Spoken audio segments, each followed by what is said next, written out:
രാവിലെ തന്നെ ഇറങ്ങിയോ? രാവിലെ തന്നെ ഇറങ്ങി. കിട്ടിയോ? എന്ന് കിട്ടാനാ, എല്ലാം കണ്ടില്ലേ നശിപ്പിച്ചിട്ടിരിക്കുന്നത്. ഇങ്ങനെയൊന്ന് ഓടിക്കാൻ ഇറങ്ങിയതാണ്. ഈ കാണുന്ന മൊത്തം കുരങ്ങ് നശിപ്പിച്ച? അതെ അതെ, നശിപ്പിച്ച. തെങ്ങിന്റെ മുകളിലേക്ക് നോക്കിയ ഒറ്റ എണ്ണം ഇല്ല, കരിക്കോ തേങ്ങയോ ഒന്നുമില്ല. മാസങ്ങളോളമായി തേങ്ങ പറിച്ചിട്ട്. എങ്ങനെ കൂട്ടമായിട്ട് വരിക, ഒരു കൂട്ടത്തിലൊരു 10-15 എണ്ണം കാണും. അവർ മൊത്തം പറിച്ചിങ്ങനെ വെള്ളം കുടിച്ചിട്ട് ഇടും. എല്ലാ ദിവസവും വരുമോ? എല്ലാ ദിവസവും എന്ന് പറഞ്ഞാൽ ഒരു 2 ദിവസം കൂടും വരും. ഇവിടെ ഇപ്പോൾ എത്ര തേങ്ങയൊക്കെ കിട്ടുമായിരുന്നു? 10,000-5000 തേങ്ങയൊക്കെ ഒരു ഇടിയിൽ കിട്ടുമായിരുന്നു. 100 തെങ്ങ് ഉണ്ടായിരുന്നു. ഒരു 4000, 2000, 3000 ഒക്കെ കിട്ടിക്കൊണ്ടിരുന്ന. ഇപ്പോൾ ഒന്നുമില്ല. തേങ്ങ ഇട്ടിട്ട് തന്നെ കാലങ്ങളോളായി. ആദ്യമൊക്കെ തെങ്ങിൻ്റെ വരുമാനം കൊണ്ട് ജീവിച്ചുകൊണ്ടിരുന്ന ഞങ്ങളിപ്പം എല്ലാവരും കടക്കണിയിലാണ്. അടുത്ത അയൽവക്കക്കാരൊക്കെ സ്ഥലം വിറ്റ് പോയി. സ്ഥലം വിറ്റില്ല, സ്ഥലം എടുക്കാനും ആളില്ല. ഈ കൃഷി കൊണ്ട് ജീവിക്കാമെന്നുള്ളൊരു പ്രതീക്ഷ ഞങ്ങൾക്കില്ല.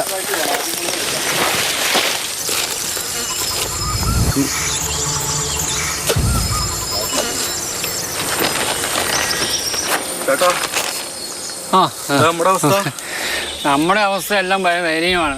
ഒരു തോമസ് ചേട്ടനെ കണ്ടിട്ട് ഇങ്ങോട്ട് വരുന്നത്. ഓക്കെ. അതിലും വലിയ അവസ്ഥ നമ്മൾ ഇവിടെ ഒന്നും കിട്ടാനില്ല. ഈ പ്ലാസ്റ്റിക് കിട്ടുകയാണെങ്കിൽ പോലും വെച്ചാൽ കുരങ്ങുകൾ വലിച്ചു കുറച്ച് കളയും. പിന്നെ പാലെല്ലാം കുരങ്ങ് തട്ടിക്കളയും. കൊള്ളയും ഓടിക്കാൻ തന്നെ ഒരാൾ നിൽക്കണം. ഒരുവിധം എല്ലാ പറമ്പുകളും തന്നെ, കർഷകൻ്റെ ഭൂമിയെല്ലാം തന്നെ ഇപ്പോൾ ഇങ്ങനെ കാട് മൂടിക്കിടക്കുകയാണ്.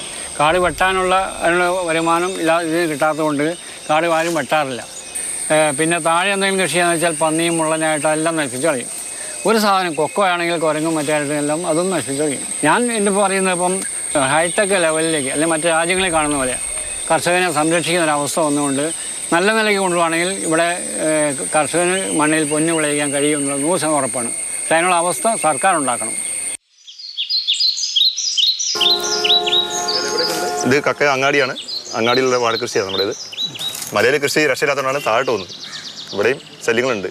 ചുറ്റും ഇങ്ങനെ വലയൊക്കെ കെട്ടി നമ്മൾ സംരക്ഷിക്കുന്നുണ്ട്. എങ്കിലും വലയൊക്കെ തുളച്ച് രാത്രി കയറി 2-3 തട്ടിക്കളയും. പന്നി.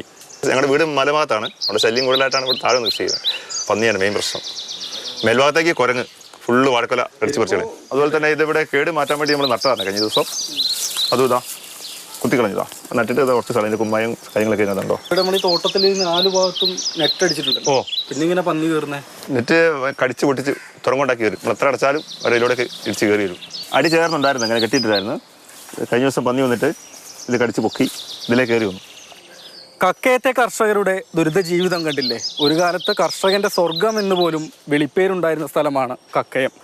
ഇന്നിപ്പോൾ ഇതുപോലെ തോട്ടങ്ങളിൽ പലതും കൃഷിയില്ലാതെ കാട് മൂടിക്കിടക്കുകയാണ്. കഴിയുന്നവരൊക്കെ സ്ഥലം ഉപേക്ഷിച്ച് മറ്റുള്ള ഇടങ്ങളിലേക്ക് പോയി. കർഷകരെ സംബന്ധിച്ച് ഇപ്പോൾ കണ്ണീര് മാത്രമാണ് സ്വന്തമായുള്ളത്. കക്കയത്ത് നിന്ന് മനോജ് പയ്യന്നൂരിനൊപ്പം രാഹുൽ KV, മാതൃഭൂമി ന്യൂസ്.